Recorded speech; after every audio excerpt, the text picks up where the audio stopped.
I knew from the very beginning that this guru is something special.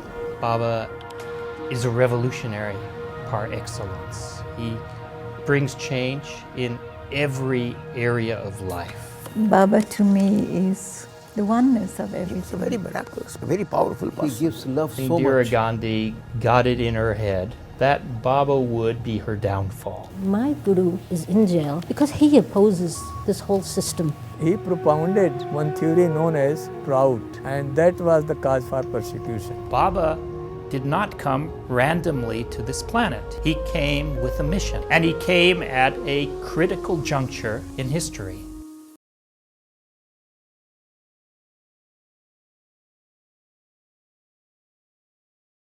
The mission of Ananda Marga, or the mission of Baba, more accurately speaking, is to create a new world, a new society, a new and ever newer and newer society, always moving in a progressive fashion towards greater oneness with the Supreme, towards greater perfection.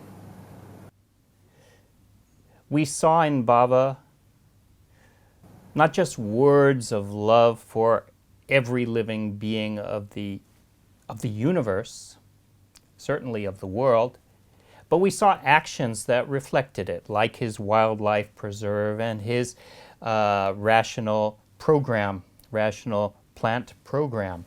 In February of 1982, Baba began a series of discourses which took this new social outlook, this broadened humanism that Baba called neo-humanism, that took his outlook and his concept of an ideal human being, and gave it form. So in early 1982, Baba gave us the philosophy, the social outlook of neo-humanism.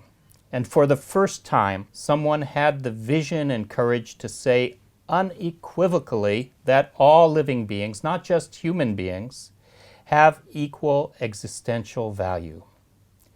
For the first time, someone had stated clearly and simply that we must make a choice between two principles that may guide our lives, guide our thoughts, our words, our actions.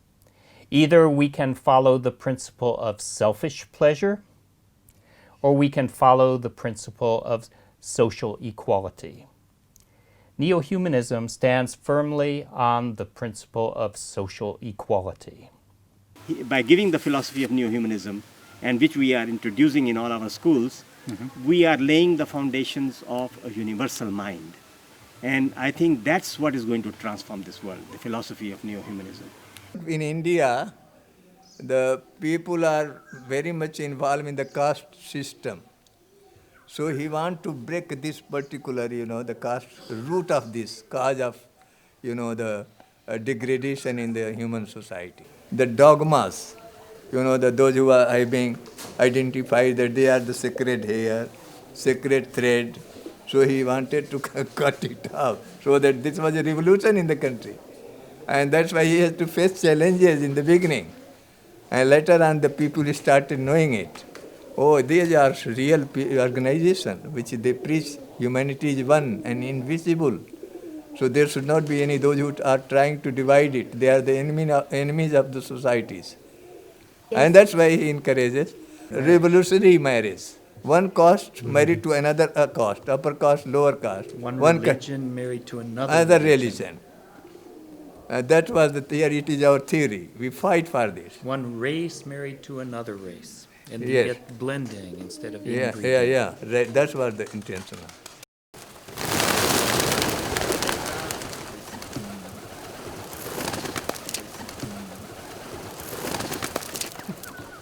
And scaring them off always. Where are the chapatis?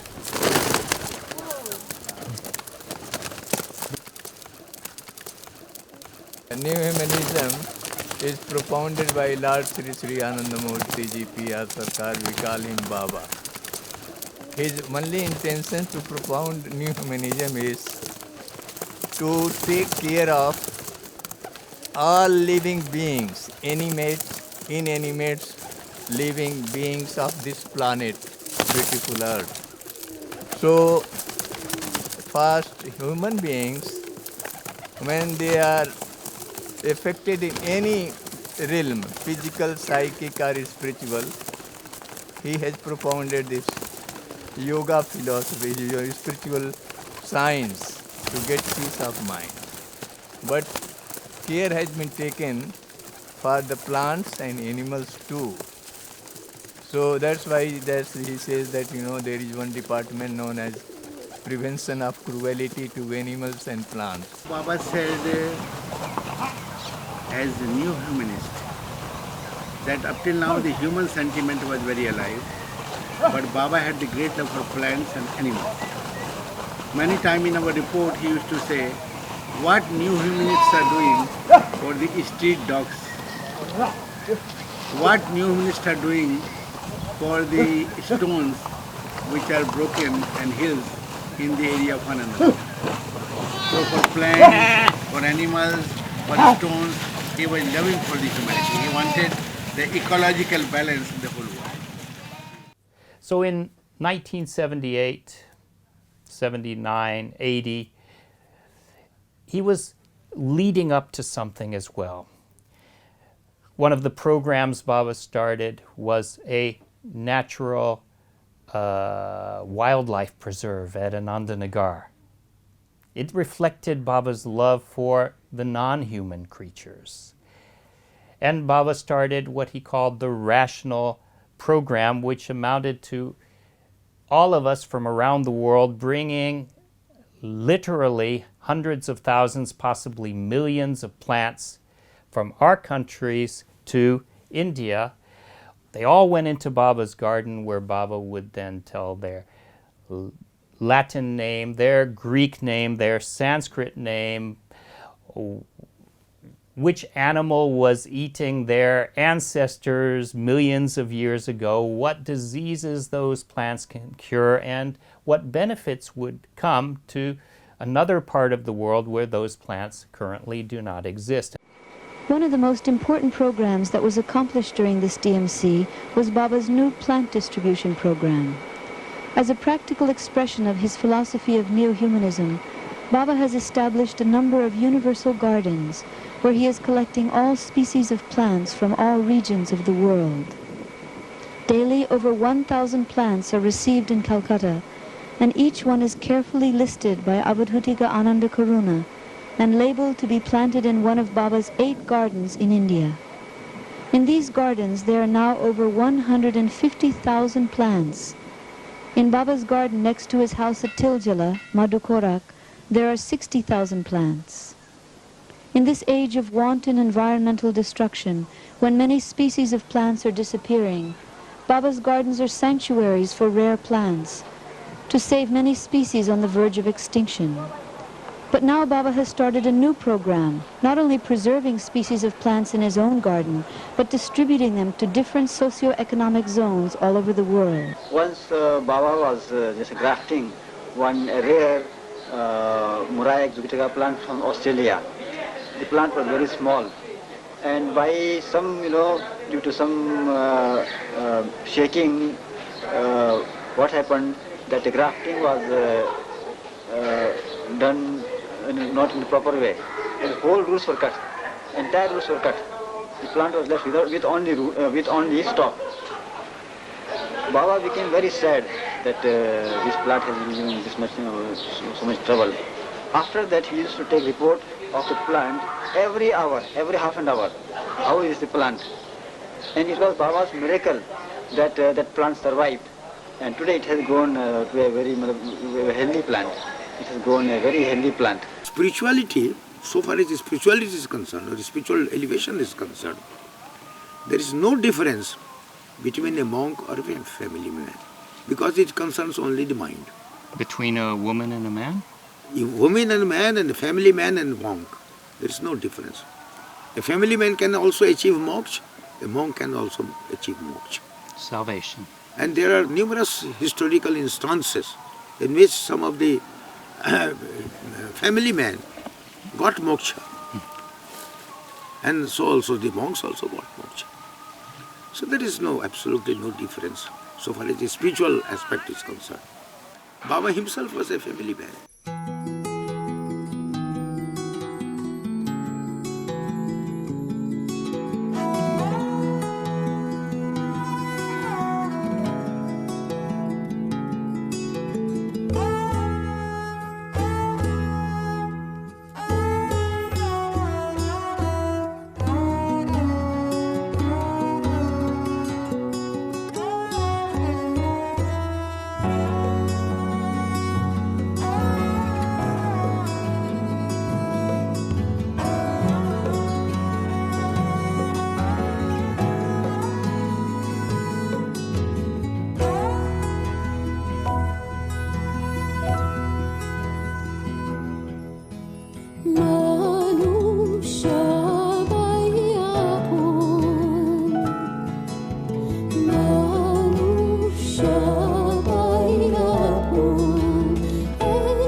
সমরোহী